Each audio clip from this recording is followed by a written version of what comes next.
Testing 1, 2, 3. 1, 2, 3. What's your sweatshirt? Green from Templeton College, Oxford. Shout out. Wow. Got to get school merch when you get that master's degree. Look at you. It's like you're in the Crown.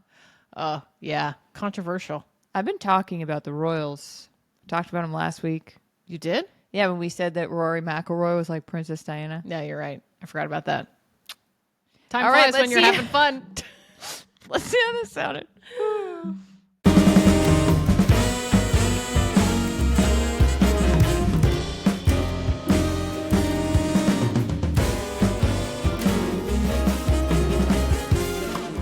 Hi, Charlotte.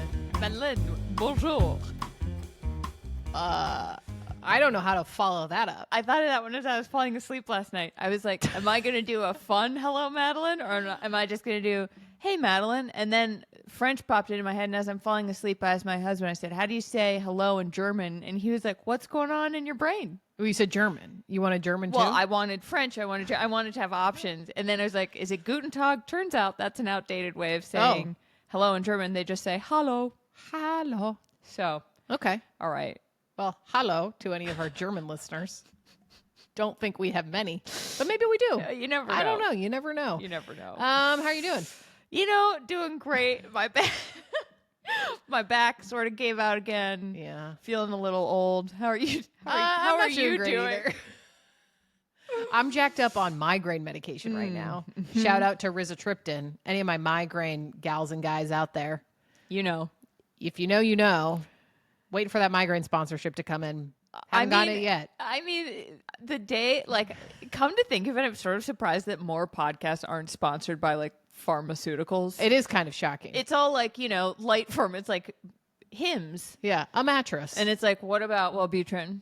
What about it? Does Wellbutrin want to sponsor me? What about one of the triptans for the migraine people there you out go. there? Makes you think. Yeah, so, got some medical things going on today. Yeah, we're doing great. We're doing great. The show must go on because the sports gossip never stops. Never. And we have such a long document today. Do. Our master topic doc, as it's called in our Google Drive, Yeah, is little behind the scenes. bursting at the seams, if you will. It's bursting at the scenes, behind the scenes. Okay.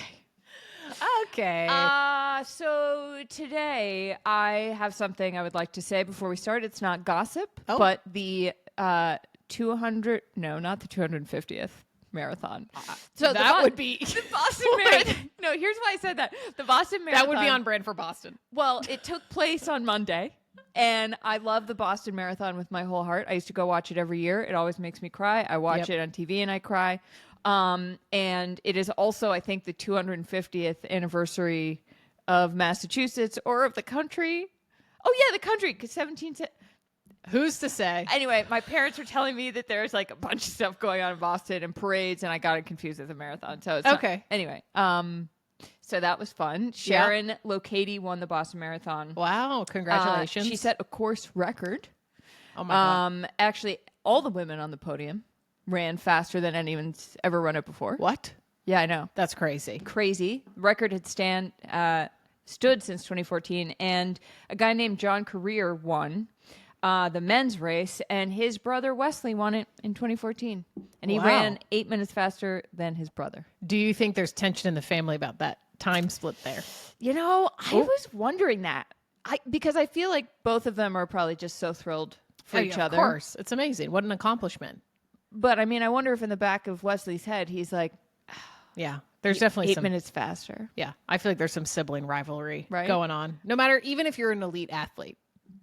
Oh, you're yeah. still having some sibling. You're still having some sibling competition. I couldn't agree more. Oh, my God. Sort of like how companies are, like NBA teams are companies. Yeah. Athletes still have siblings that they get competitive with. Correct. They're just human.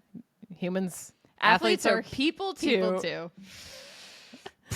The other non-gossip thing that I feel we have to mention is that a lot of sports podcasts this week are probably doing stuff like, let's look ahead at the NFL draft.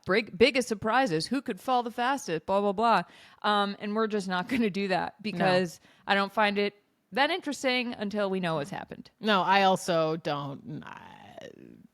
I'm a sports gossip expert. I'm not a sports expert after all. Big distinction. Yeah. Green Bay is where the draft is in Wisconsin. And I've never been there. Yeah. But it seems like a small town. And I was talking to someone who's going, and I was like, Green Bay doesn't seem like it's big enough to host the full spectacle that the draft has become. And he was like, it's not. Wow. So we'll see how. Huh. I wonder how they got chosen. I think because since it's a cold weather place without much infrastructure, they're never going to get a Super Bowl. Yeah, that's true. And so the NFL's like, you can have the draft. You can have the draft. We'll do it at Lambeau Field. Yeah. Well, and they're like, all right. Okay. I mean, that's an iconic stadium. So truly, the draft, I've been to the draft a few times, and I guess we'll talk about it next week, but it is a weird experience. Oh, really? Yeah, because it's like, I mean, we said golf is Comic-Con for men who like to get up at 6:30 in the morning and go play golf. Like, yeah. The NFL draft is Comic-Con for people who live and die by their fantasy lineup. Yeah, that's true. That's true. Pressure's on. It's all the same. Wow. Well, more to come on that. Yeah, more to come on that. I saw you added something to our doc this week. Mm-hmm. Paige Buecker, who recently just went number 1 in the WNBA draft. Congratulations to her. They changed her hometown to be named after her. Is that correct? They sure did. The town of Hopkins, Minnesota will temporarily rename itself Paige Buecker's Minnesota on May 16th. Wow. Which is when she debuts against the Lynx, Minnesota's team. And here's my question for you. Yeah. The gossipy part of this to me is like, okay, so you're naming the town in Minnesota after Paige Buecker's. Definitely do that. I get it. Awesome. But you're doing it on the day that Paige, who now plays for Dallas, will be playing the Minnesota Lynx. Right. And your town in Minnesota, is that a conflict of interest? Like, should the town have like gone with a hometown? Like, maybe choose a different I don't know. I was just like, wait. Why is that making me laugh? I don't know. You say, I don't know what it was. I just had like a flash to, when you read like a headline, kind of like some sort of clickbaity headline for a weird kind of bad puff opinion piece. Just like, and it's like, they're like, is cooking at home bad for you? And you're like, what? That's not an opinion. What do you mean? Like just some sort of like controversial opinion for no reason. Just to have one. That's what that was. Like, is this a conflict of interest? My column. Is Minnesota cheating on the Lynx? My column. Hey, people would read it. Look, I'm just trying to make that as interesting as possible. You know what? You're asking the right questions. There wasn't a lot of tension in that headline. No, there was. No, that's like, why I was sorry for doing my job, Madeline. Okay. I'm like, I'm not going to argue this. I'm jacked up on triptans right now. I have nothing to say to that. That's a solo monologue for you. All right. Well, let's move on. Okay. We've got a few smaller items here. We do have a huge story to get to this week, which is the implosion of the Dallas Mavericks. Tim McMahon at ESPN wrote a great article that took us behind the scenes, and we're gonna talk about that. But first, in NBA adjacent news, Cooper Flagg, the star player at Duke, who's from Maine. Shout out Maine. Shout out. My beloved state. Declared for the draft. That sounds surprising. No, it's not. No, he was. Why did I act shocked? Because it's exciting to be surprised. I mean, everybody was like, no, he's the best. He's the best player of this class. Yeah. And everyone was like, he's going to be the number 1 overall pick. Yeah. Although I guess, Duke lost in the Final Four, so maybe there are some people who are like, would do you want to go back to win? And it's like, do you want to go back to win a potential college national championship and maybe get hurt and ruin your chances? Yeah. It's like, no. At a certain point, the calculus of your future employer exactly comes into play. Yeah, no, it's true. It's true. I don't again have anything really to say to this. All right, let's get to something more interesting. Something more interesting. Caitlin Clark went to Pacers Bucks with her boyfriend. Okay, that chimed to my interest. Chimed her in. You're right in here. Oh my God. Oh, we're going through it. Yes, I saw she was there with her boyfriend Connor, and the assistant coach for Butler's men's basketball team. Yep. And Lexie Hull and her boyfriend. Yes. Which is interesting. Why? Because isn't her boyfriend now her fiance? Lexie Hull got engaged to Will Matthiessen. My God. Matthiessen. Oh my God. Wait, when did that happen? Well, that's what I don't know. I don't know the timeline of whether they got engaged and then went to the game. Because Caitlin Clark commented on the game like, yay, with a hard eye. Like, hard to say the captions out loud sometimes. Oh, when it's like YA. That's like when I text you like, ha. Oh, an all caps, haha. Oh, yeah. When I send that, I want you to know I'm actually chuckling. Oh, I'm chuckling too. Okay, good. I'm chuckling every time I text you. Same. Because we're my favorite comedy duo. Well, that's exciting. Yeah, and this is again, they're gonna, if they have kids, it's gonna be super athletes. Oh, yeah, no, yeah. He is a pitcher on the Pittsburgh Pirates. Ooh, which what? I didn't think about. That means that he is in the same position group as Livy Dunn, the LSU gymnast, and her boyfriend Paul Skeens, who we talked about. Yes. They're in a little pitchers club together. Pitchers club. There's so many pitchers on baseball teams. So many. They got so many. They got a whole school bus full. Got a whole bullpen. Like they do have a whole bullpen. It is. That is where they hang out. You know, the other day we were driving back from Maine and we were behind a school bus. Uh-huh. And it was clearly a sports team. Like it looked like a baseball team. They had the baseball pants on. You know how there's the window in the back of the school bus? Like the Gatorade thing. Yeah. And I was like, oh, that's fun. It's a baseball team. But then as we passed the school bus, there were only 3 people on the school bus. Wait. There were only 3 guys dressed up in baseball stuff on the school bus. Oh, maybe it's I was like, what happened to the 3-on-3 baseball? Maybe it's a new thing I don't know about. Oh, maybe. Do you remember on a school bus when there's the one seat that's on the like on the extra tire? Yes. And it's like a one-seater? Yes. That was an elite seat to have. I loved that seat. Also, the tire bump. Yeah. I feel like you would bump. You could like jump higher when it went over a bump. I feel like I'm having a sense memory to the smell of those brown leather seats on a school bus. Especially on a hot day. And there's like a piece of duct tape over the one crack in the... Nothing like it. Nothing like it. I sat on a school bus recently, a wedding shuttle. Oh, they had school buses. Okay. And I didn't realize that, they're small. They're small. My husband and I didn't fit in the seat. No, they are meant for children. Yeah. Yeah, for a reason. Really makes you think that, because the last time I was on a school bus, I was smaller. Right. So I felt like a giant, it's like a picture of Joel Embiid holding a soda can or something, like a big NBA player holding a baseball. Yes. I felt like I was just not built for the seat that I was in. Yes. It's like when a president goes to visit a school and they sit on one of the little kid chairs. Yes.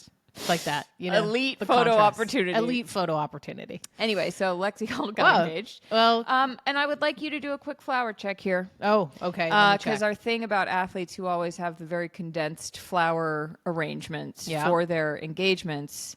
Click through this, please. Oh my God. Okay. And again, we will insert a photo if you're watching this on YouTube or on Spotify. But if you're not, it is a carousel of photos from the engagement, and it looks like she is standing in a circle with spaced apart roses. I'm only laughing because they appear to be sticking out of the sand as singular flowers, the way that Patriots quarterback Drake May, when he proposed, do you remember he just had a bunch of poppies sticking up out of the sand? So maybe this is a transition from the compressed. It's just like single flowers. I think they heard us. Yes. And they were like, oh, we can't do compressed. We got to space it. We got to space it apart. And I do feel like there's maybe a happy medium, but it looks lovely and I'm very happy. Yeah. Congratulations to them. A little confused about the flower placement. It looks like some piece of the set that wasn't used in Midsummer. Yeah. It's a little like cold. Like they're placed in a circle. Sorry. If you just saw those with no people there, wouldn't you be like, what's going on? Oh, yeah. If I saw those without people there, I'd be like, is this a crop circle? This is witchcraft. Like, did alien... Is this signs? Is this signs? Am I in a horror movie? But that sounds mean, and I don't mean it to sound mean. It looks lovely with people in it. I appreciate the lack of compression. Same. Same, but I think that's progress. It does look witchy, and I mean that as a compliment. Yeah, it does look a little witchy. Well, congrats to them. All right, let's do another flower check here, Madeline. Okay. Can you please click the link to Haley Cavinder, who plays for UMiami basketball, and she has a twin, Hannah. Yes. She got engaged to Dallas Cowboys tight end Jake Ferguson. Congratulations. What do we think about the flowers? These are compressed. They didn't listen to me. They did. At least it's not really. It's an interpretation of an arch, which we said they love an interpretive arch. It is 4 pillars of different heights. They look like space bars turned vertically. Oh, that's a great description. I was going to say they look like skyscrapers with like the outline of a skyscraper, like a cityscape. What is that shape? That's a rectangle standing up straight. I don't have a word for it. It looks like when you were in school and you'd have to draw the skyscrapers, yes. And you just draw the rectangles and do little square windows on the buildings. Exactly. Or like a crayons. Playground, that the pull-up bar on a playground. Yes. I don't know. Anyway. But they did use mostly white and pinkish flowers with greenery, so they did not listen to me. They look beautiful. Yeah, it does look nice. So nice. Both also on a beach, Lexie Hall's engagement. Also on a beach. How much do you think those flowers cost? Probably $2,500. Maybe, probably $2,500. If there's a florist listening, let us know. Again, we'll insert an image. I was going to say $15,000. No. But that seems like a lot of money. No. But, there are arrangements on the ground, which each of those is probably $200, $250, I would guess. So maybe $2,500 is a low estimate. I do need to talk about something, though, in these photos. Oh, please. Jake Ferguson. He's wearing flip-flops on the beach. Oh. Don't love an exposed foot on a man. Don't love it. Especially don't love it in an engagement proposal moment. I think he should have gone barefoot, actually. Okay. The flip-flops are more distracting than an exposed toe from a man. Now that you point them out, I really can't stop looking at them. You can't unsee them. They look like reefs. The ones with a beer bottle on the bottom. Do you think they have the beer bottle opener on Don't they look like it? Yeah, they do. This reminds me, because he's in the, he's down on one knee, same pose as Josh Allen when he proposed to actress Haley Steinfeld. Josh was wearing what looked like Belgian loafers, like a low profile, which I liked a lot. It's harder to do that on a beach. I do think he could have done like, what are they called? Huaraches? The sort of like closed toe sandal. I agree. These, I'm just trying to zoom in here. What is she wearing? Does she have heels on? She has heels, but it's like she's, they work with a dress. Those are thick reefs. Those are, I am almost 100% positive that's a reef. You can tell by like, they always add kind of like a cushion sole. Which, don't get me wrong. Comfortable. No shade. Do you remember rainbows? Of course I remember rainbows. I think it might be time to bring rainbows back. Should we bring them back this summer? I think so. I had the nylon webbing with the rainbow sole and the leather ones. I know the ones. I've had both of those. I think we should. I think it's time. You know what? I think along with those, we should bring back Vera Bradley bags. Are they coming back? They already kind of are coming back, but the amount, bring them back fully, of Vera Bradley bags that I owned. Disgusting. Horrifying. Obscene. I had like the crossbody. I had the wallet. My favorite pattern was the makeup bag. Paisley. I had the long. Yeah. I always wanted the makeup bag. I never had the makeup bag, but I had the duffels. Not to brag. Oh, the duffel was elite. I did not have the duffel. I would show up to a sleepover with that duffel bag. Stop it. Okay, energetically. What? Vera Bradley bags and American Girl dolls. I was going to bring up American Girl dolls. Very next, similar, so. right? Really? It's the same Venn diagram, like the same circle. Interest. Yeah, exactly. Yeah, it's like J. Crew Bermuda shorts. Yep. Vera Bradley bags. Yep. American Girl dolls. Yes. And the Caring and Keeping of You book. Holy shit! That was not a quadfecta, but that was a. That's it. It's kind of all you needed. Wow. In the 2000s. Wow. Okay. Anyways. Similar time. Anyways, congrats to them.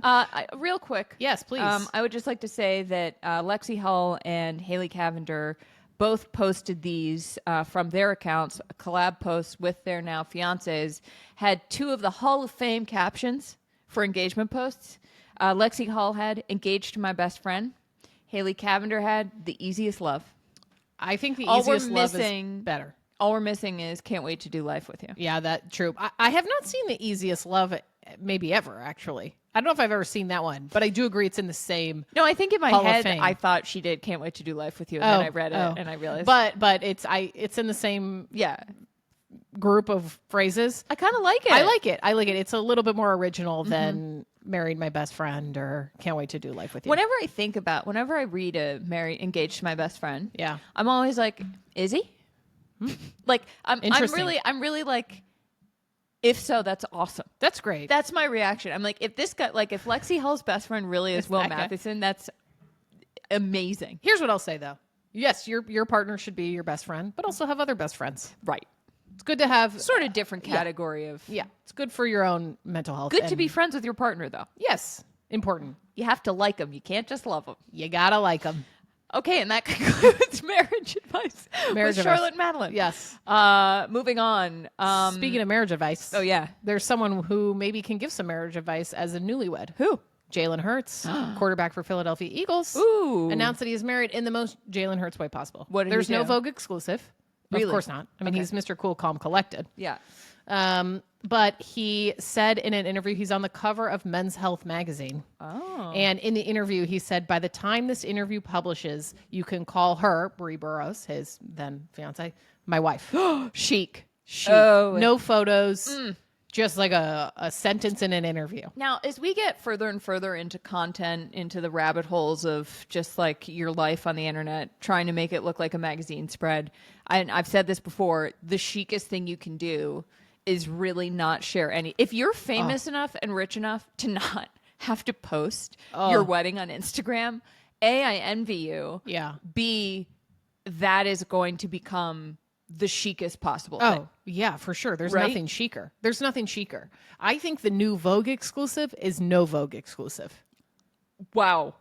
You heard it here first. And I don't mean you're having a bride's exclusive or a People Mag exclusive. I just mean no exclusive. Nothing. Nothing you just show up and you're married. You're just married. And you don't even post up. Maybe you post one photo on Instagram, but I think it's chicer to not post any photos. I do too. Or you wait for the first anniversary. Oh, yeah. Really keep people on their toes. Yes. Anyway, we are very much out in the content streets because we have to be. We have to be. But it sounds fun. Yeah. Congrats Sounds to nice. them. Okay. Quick other relationship news. Shohei Ohtani and his wife had a baby. We don't know the name. No, but it was a baby girl. Yay. Congratulations to them. Okay. Anthony Edwards. Switching gears. This is a hard pivot.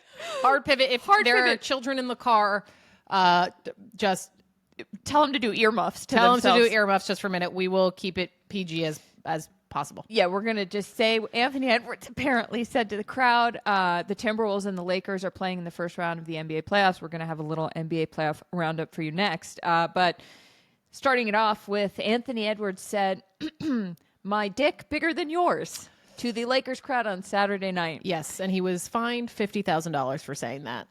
I'm going to go ahead and say that I would accept that fine to be able to say that to a crowd of opposing fans. Yeah, and opposing fans in LA. Like, I would be honored to pay $50,000 to talk trash to a crowd of Los Angelenos.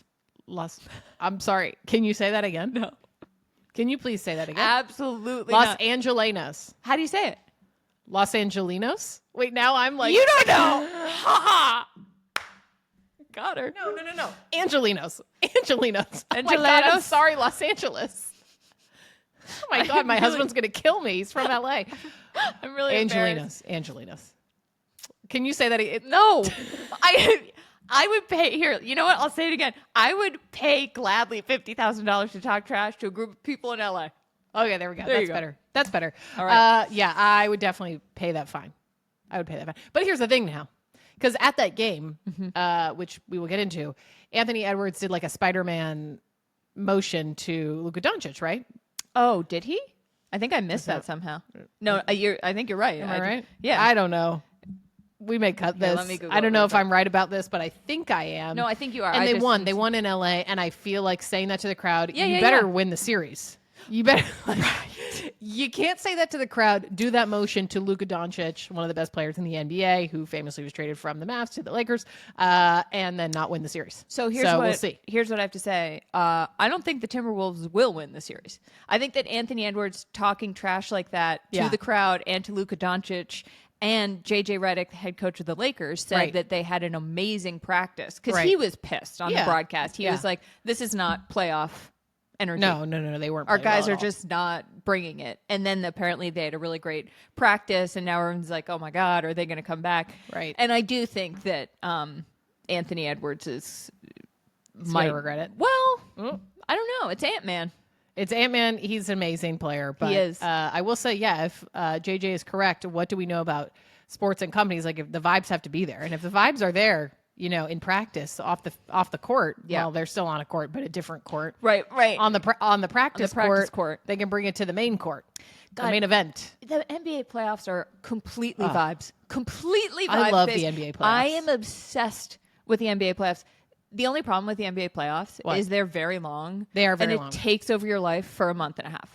But I love it. Or 2 months. But I love it. No, it's the absolute best. I'm like, it's the best excuse not to do anything. Because if someone's like, oh, can you go to this thing on Thursday night? I'm like, well, the Celtics were playing. No, we're covering basketball. Yeah. Not baseball. Well, we will. Maybe. Yeah, we will cover baseball. In the fall.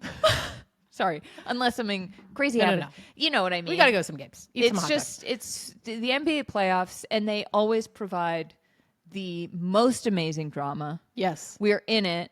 And speaking of, should we get into it? Yes, let's get into it.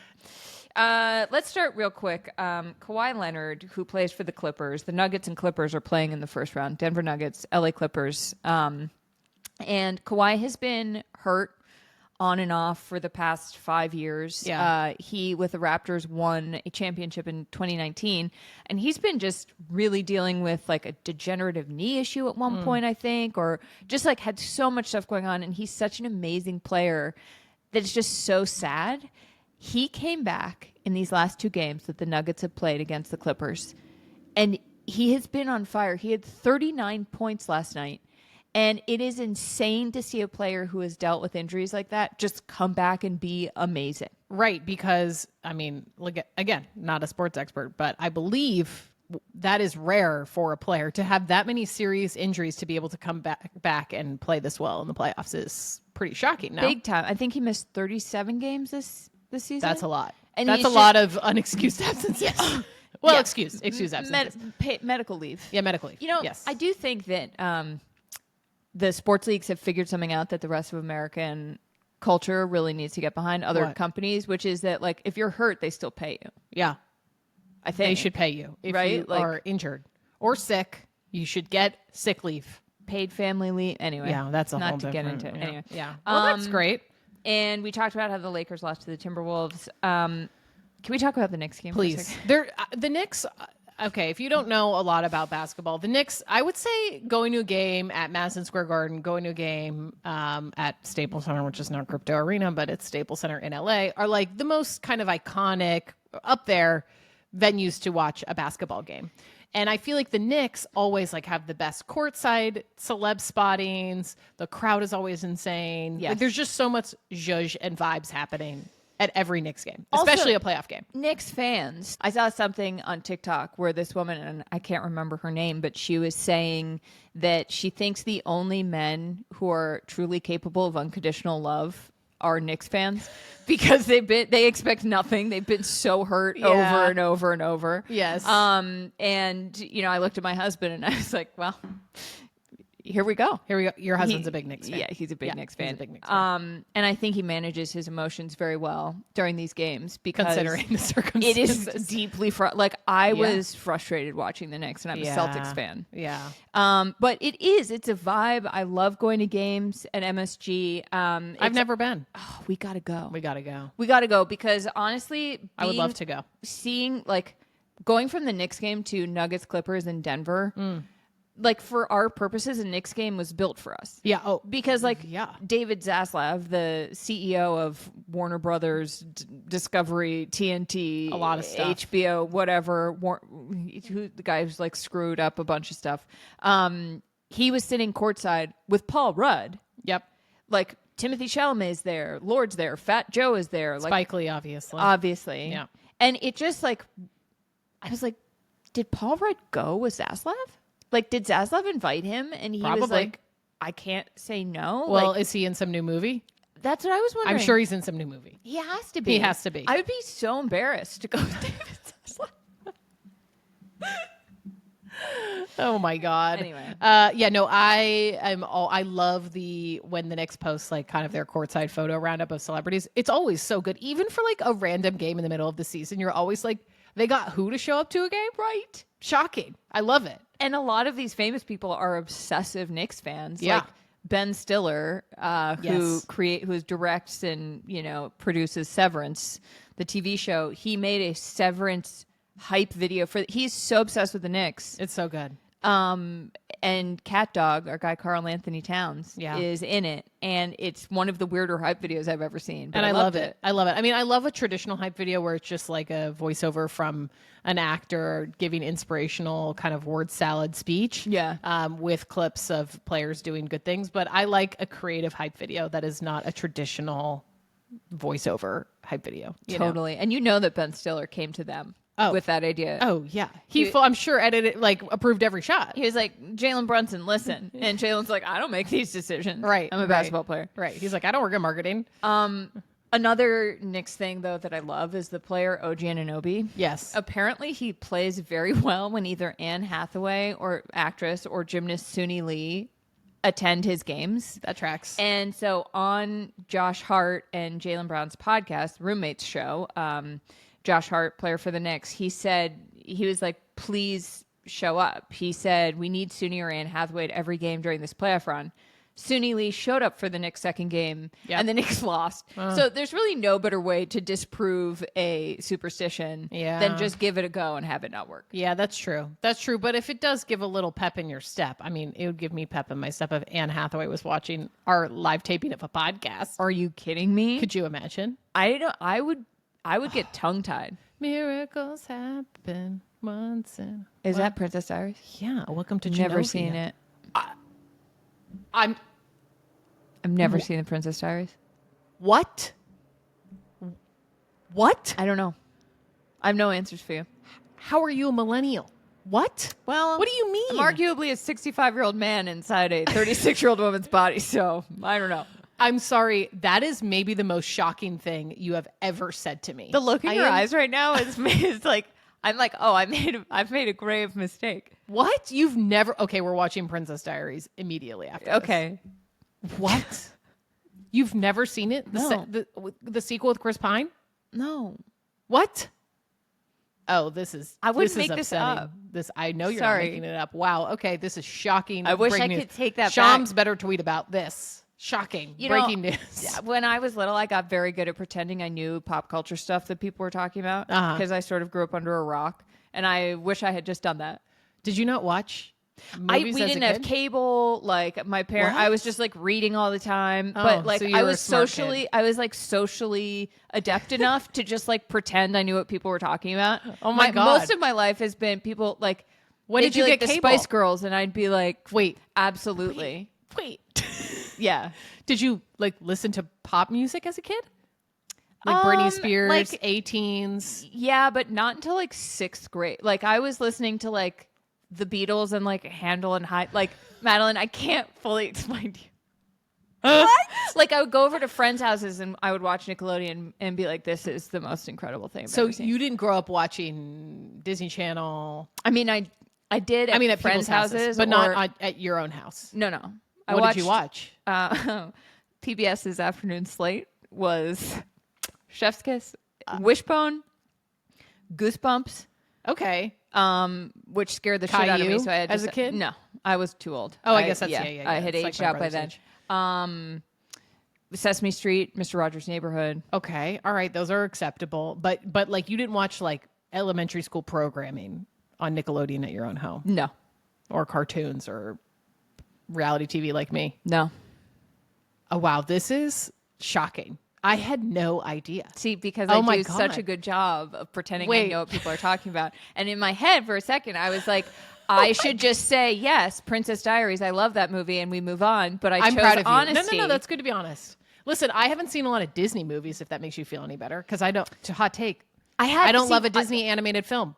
Right, you've said that. I've said that. Because you don't like that the animals talk because it's not realistic. It's not realistic. Which is insane. That's what I said as a 5-year-old, by the way. I respect that take. Yeah. I would rent movies a lot, though. So I watched a lot of movies. Okay, yes. And like had the, yeah. And did you watch like kids movies or what type of movies? Yeah. Okay. Yeah. All right.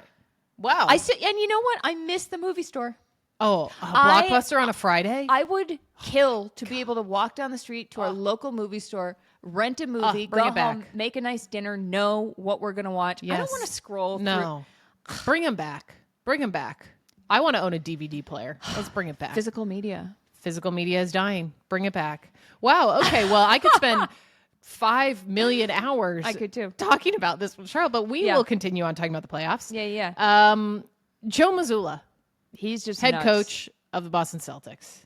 My beloved Boston Celtics is nuts. Yeah, Jason Tatum, star player for the Celtics, goes down, gets hurt, is grabbing his wrist, his legs are up, and I'm like freaking out. Joe Mazzulla, a trainer, starts to go over to Jason Tatum. Joe Mazzulla sort of holds him back by the arm, says, "Don't go," and then yells at Jason Tatum, "Get up!" And you know what? In his defense, Jason Tatum ended up being fine. Yeah, and he got an X-ray, and like everything's okay. So there's some weird savant thing that like Joe Mazzulla has, where he's like he's fine. And he was fine. Even if he is fine and he knows he's fine, I feel like maybe don't do that. But also, I'm so not surprised Joe Mazzulla did that. I think I'm a Joe Mazzulla apologist. I think I'm of course obsessed with Joe Mazzulla. I mean, I'm obsessed with him too, but I'm not an apologist for his whack behavior and things he says. That's fair. I'm sure he's going to do more absurd things as the playoffs continue. Oh, you don't say. He's the gift that keeps on giving. He is, yes. Did you see this Houston Rockets update? No. Okay, you know Jalen Green? He's, I think, 23. Yeah. Plays for the Rockets. And I wrote about this in my newsletter many, many moons ago, but he is dating... many, many moons ago.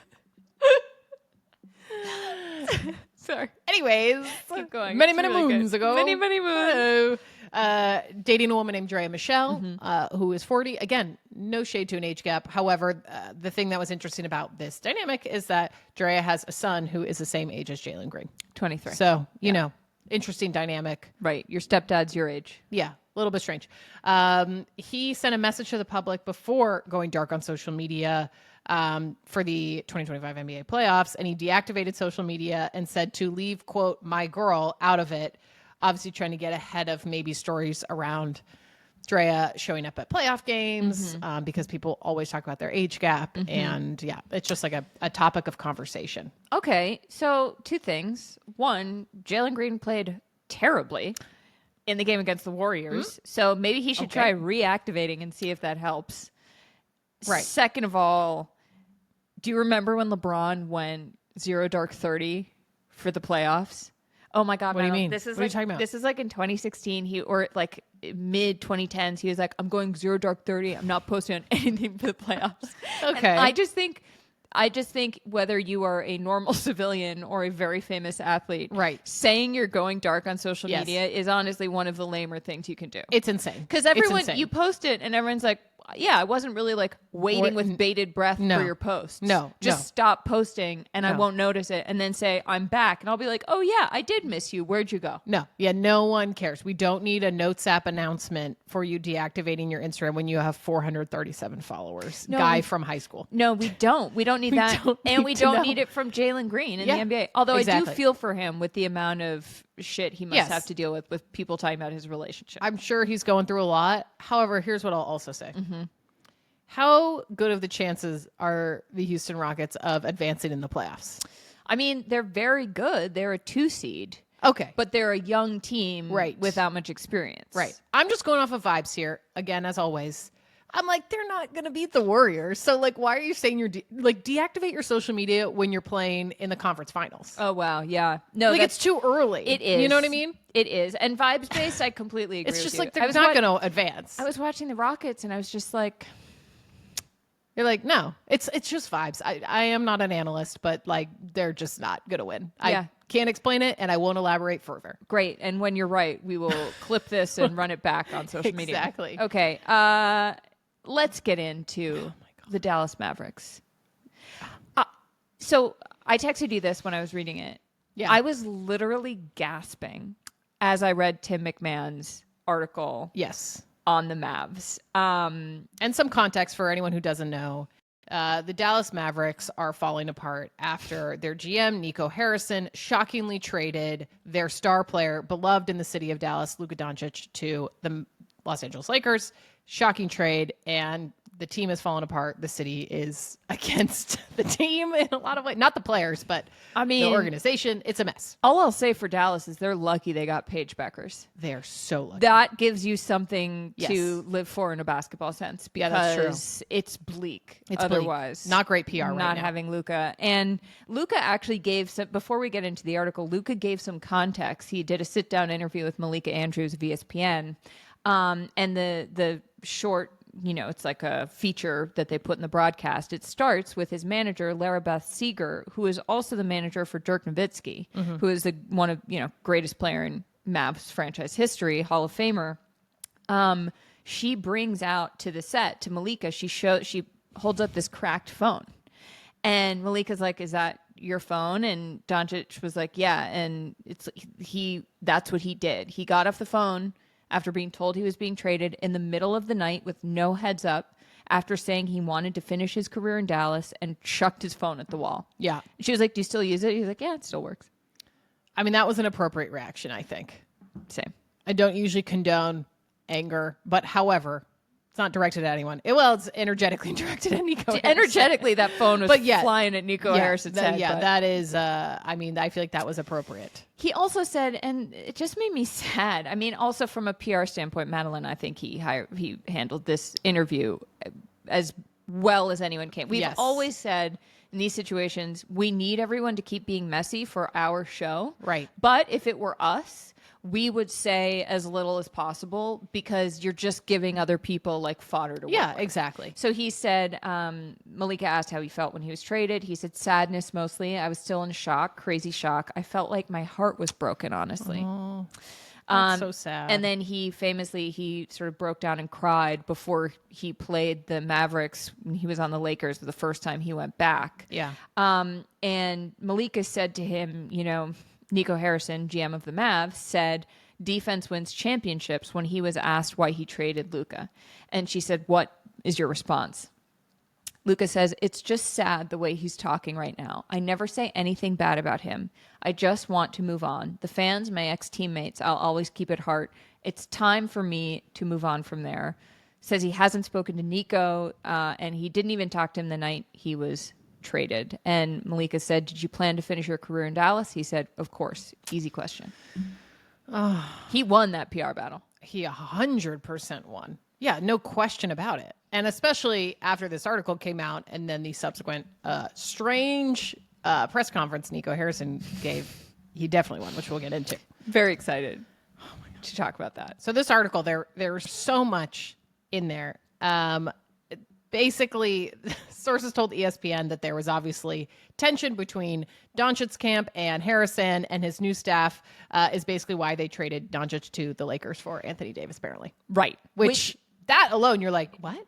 Yeah, we were like, you're what do you mean? I mean, you sort of had an idea, right? Like, things couldn't have been great. No. If that's what he's doing. Right. But it detailed this just like slow come apart that the Mavs have been having. And for a little bit of basketball context, the Mavs, when Luka was on the team, had a 70% chance of making the playoffs.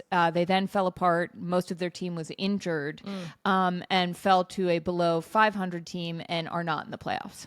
Yeah. So it's sort of like, I don't know, which seems better, before or after? Right.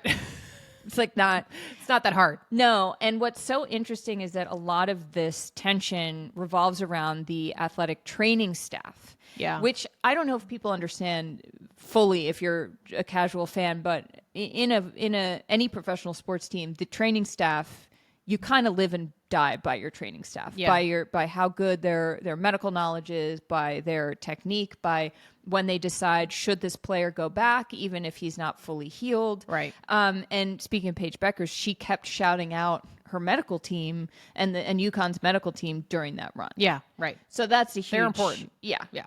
Big part of that.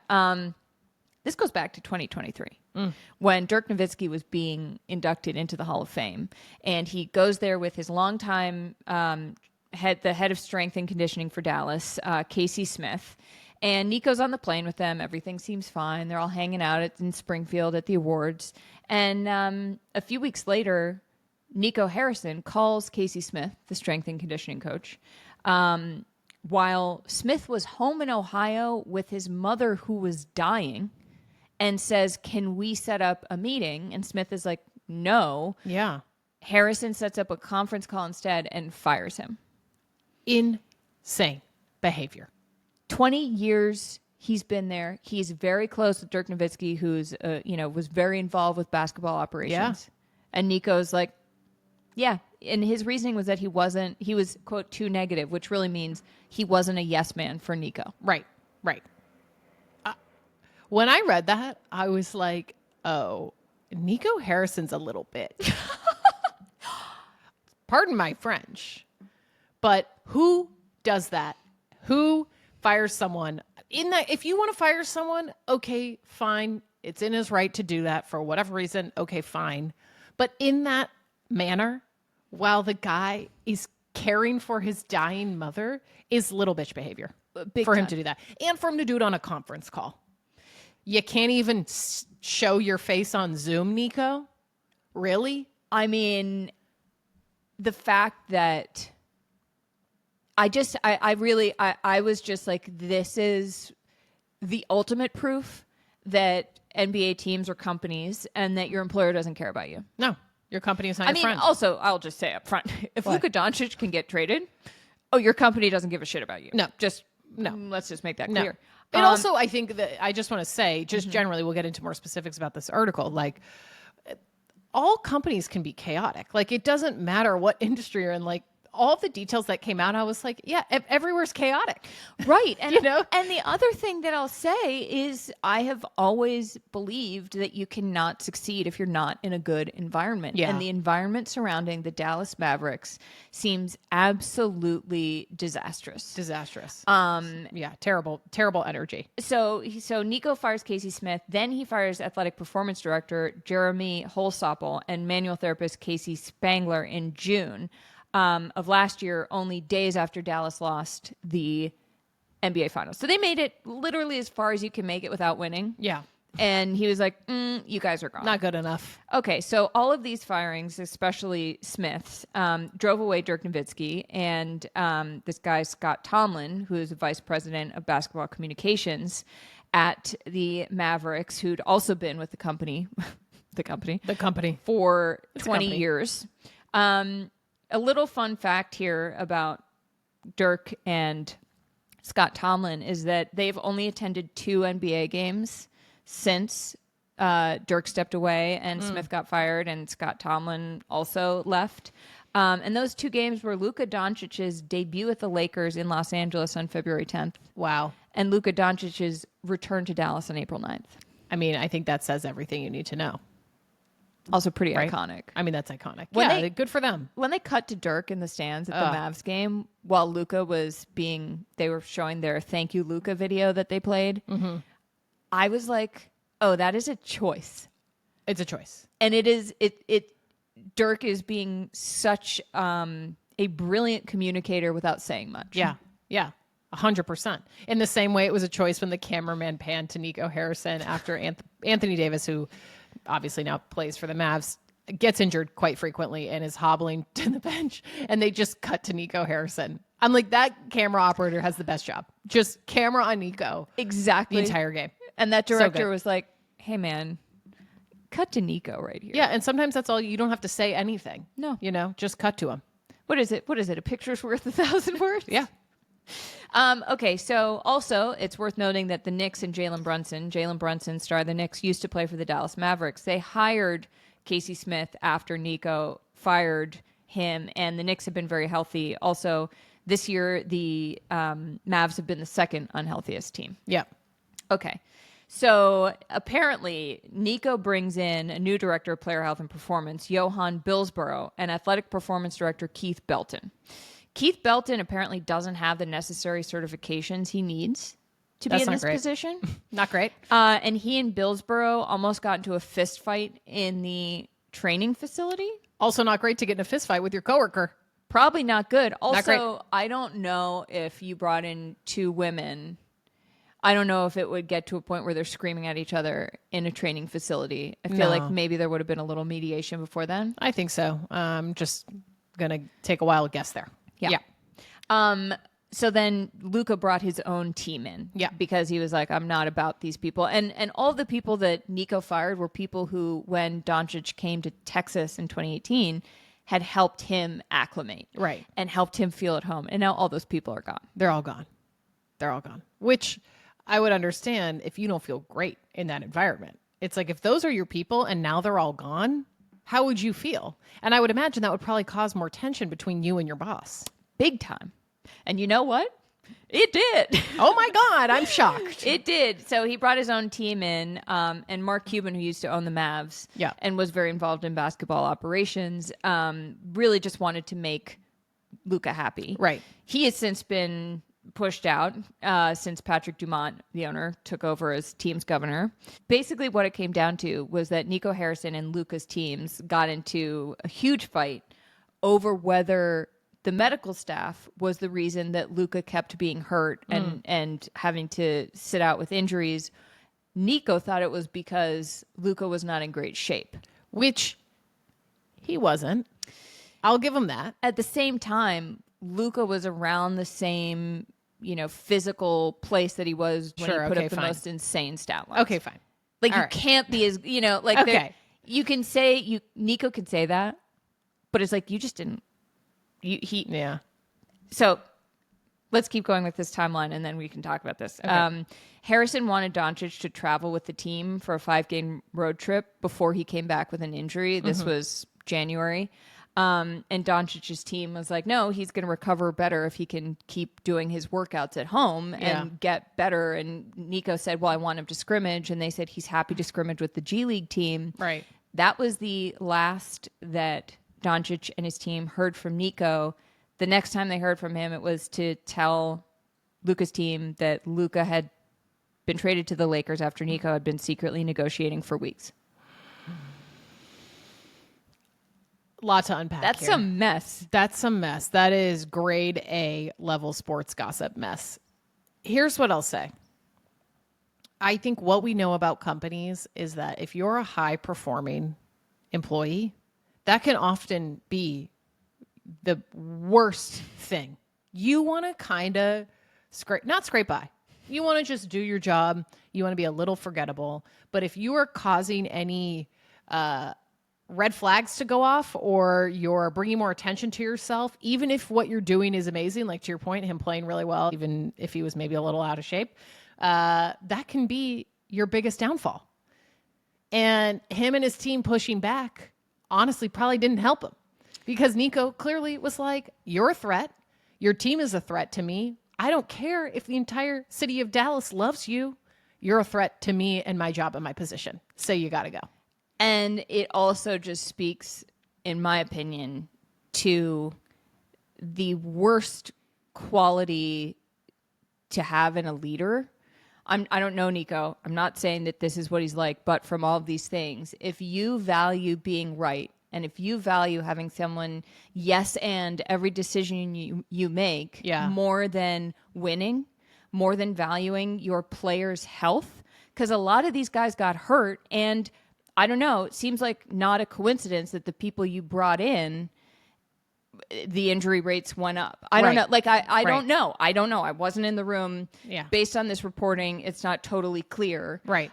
But if you are willing to avoid conflict and want to have your ego win out, like all Nico wanted was to say, I got rid of Luka Doncic, brought in Anthony Davis, and we played so well, and then we won, and I did all of it. Yeah. And that is not what happened. No, that's not what happened.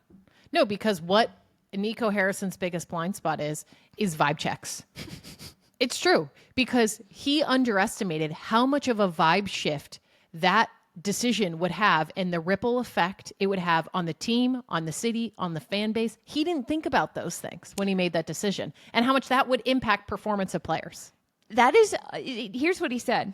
He said, I did know Luka was important to the fan base. I didn't quite know to this level. There's no way that's true. I don't believe that. I would say there are few players in the NBA who are as beloved in their city as Luka Doncic was in Dallas. Correct. And if you are the GM of that team and you don't know that, frankly, you shouldn't have that job. No. No, it's like, I mean, at the bare minimum, just look at jersey sale numbers. Whose jerseys being sold the most on your team?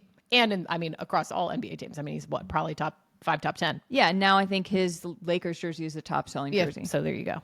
Yeah. Wow. So it's just like, I'm so grateful for people who do this kind of reporting. Yeah, me too. Because this is what I live for. Oh. Because also everything that we had guessed seems like it was correct. Yeah. Yeah. Like Nico didn't want to be challenged. No, he didn't want to be challenged. He wanted to bring in his own people that he could control. And ultimately, everyone who was there was a threat because either they were people who had been there for 20 years, like that trainer who was fired while caring for their ailing parent, and they knew too much. It's like they know too much, and Nico felt threatened by that. Or you're beloved by everyone, a la Luka Doncic, and you're threatened in that way too, because you can't control someone who's beloved by everyone unless you just get rid of them. It's really like sort of super villain stuff. Yeah. It really is a little bit like a G-rated movie where like the big bad guy comes into town. He's like, I'm getting rid of everybody's favorite. And then he's like, I didn't know how much you all loved him. Yes. Like that is the energy that this is all giving off. Yeah. And then I'm sure you saw this. You mentioned the quote from it. The press conference Nico Harrison gave. This article comes out and then Nico Harrison sits down for a press conference. I had never heard him speak or just watch his body language really. Like, again, not tapped into GM press conferences on the reg, okay? But I tuned in for this one. And I was like, this looks like a scared little boy up here. This man is shivering in his snow boots up here. Like, I looked at him and I was like, this man has no pizzazz, no vibes, no power. He just looks like a weak man up there. Nico, did he not? Like, he has no leader. Like, he didn't look like a leader up there. I'm like, own your decisions. Well, his body language. Because it looks like he is leading from a scared place where he doesn't want his authority questioned because he is not confident enough in it to begin with. Correct. Boom. Mic drop. My favorite part of the interview or the press conference was when a reporter asked him why he shouldn't be fired. Did you see that clip? What did he say? So Madeline just showed me the clip of Nico Harrison being asked why he shouldn't be fired. Yeah. It is. First of all, go watch the clip if you haven't seen it.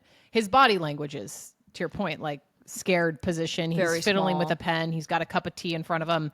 And he said, quote, "One, I think I've done a really good job here." Which, have you, babe? Have you, babe? And then he said, "And I don't think I can be judged by injuries this year. You have to judge from totality, from beginning to end. I think I have a really good working relationship with Patrick Dumont." Owner. The leadership that we have is really elite. And you'll see next year when our team comes back, we're going to be competing for a championship. Okay, a few things. These are all like not straw man arguments. These are all... you know when it's like use a word in a sentence to tell people what that word means? Yes. And you say something like, it's like use the word cat. And you're like, the cat is sitting in the window. And you're like, that doesn't tell you what the word cat means. No. Like he said, why shouldn't you be fired? Because I did a really good job? How? Tell us how. Oh, you have a good relationship with the leadership? Yeah, because you pushed out everybody you didn't like. Correct. Like he has moved the goalposts. Yeah. And then is trying to say, but like I get along with everyone. And it's like, only because the other people aren't there anymore. Correct. Oh, and you think you're going to be good next year? That's why you shouldn't be fired? Please. Oh my God. Michael Malone on the Denver Nuggets got fired when they were a 4th seed. And you think your job should be safe? Please. Wow. Anyway. Oh my God. Let's end on this. Klay Thompson, who was a star in the Warriors for a very long time, is now on the Dallas Mavericks. And a reporter asked him if he would still go to Dallas last offseason if he knew what he knew now. Mm-hmm. And Klay, in perhaps the most relatable moment I've ever seen an athlete do in a press conference, hung his head and he said, "Don't do this to me, man." He said, "Don't do this to me. I don't have a time machine." Yeah, fair enough. Which that's kind of the response, a version of that Nico should have said when he was asked that question. Him even responding to that, he should have been like, "Why would you ask me that question? That's ridiculous." If he was acting like his job. Yeah, that's embarrassing. Just be a leader and be like, "I'm not answering that question. Why would you ask me that? That's super rude." Boom. Anyways. Well, now that we've fixed the Dallas Mavericks for them, honestly, we would be phenomenal leadership. We'd be so good in a team office. Yeah. Yeah. Because we are in tune with the vibes. We are very in tune with the vibes. Thank you all for going on this journey with us. Thank you so much. We love you. We love you as always. Please like and subscribe, rate, review. We've gotten some really incredible reviews lately on Apple. They're incredible. Just go check them out. It's really kind. Leave one for yourself. Means a lot. Yeah. It means a lot. We'll see you later. See you on the flip side. Okay. Okay. Bye.